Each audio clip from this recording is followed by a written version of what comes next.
This is a real soccer town. Yeah. I mean, people love the sport here. A lot of kids play the sport. Yes. So I'm sure you feel some of that enthusiasm. Of course. And then the most important fans, we got to do a little rotation here. Who sits right over there?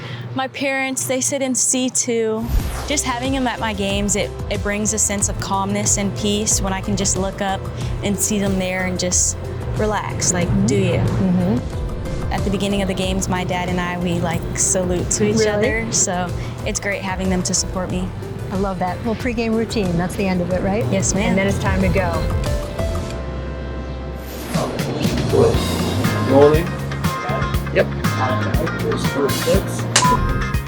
See, this is the view you don't get normally, right? Yeah. Great view, though. Have you been up here? I have not. You First haven't time. watched anything in the States? See, there's no reason to.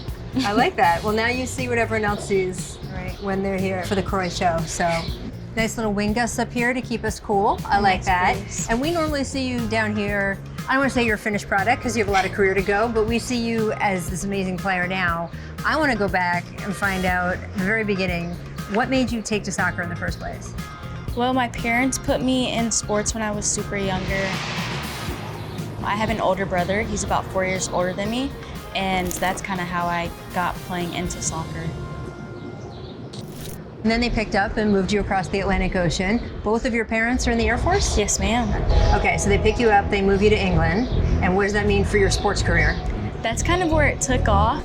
I was about 3 or 4 years old when we moved. So in about 2006, my brother had a soccer practice. Keep in mind, he's 4 years older than me. Okay. And they needed an extra player, and little old Croix was sitting there and just hopped right in. With the boys? Yes, ma'am. And is that who you played with going forward? In England, I played with boys until they made a girls team, which was the Swindon Spitfires. Okay. Shout out to them in England. All right, nice, nice. Yes. But that must have really affected your game. It's a different, you know, the boys' game, men's game, it's a different game. Yes, I agree. I feel like it helped me with my soccer IQ, or just playing at a quicker pace, because Yeah. boys do tend to play a little quicker and are bigger and stronger. Now, Hal on your team also grew up with a military family.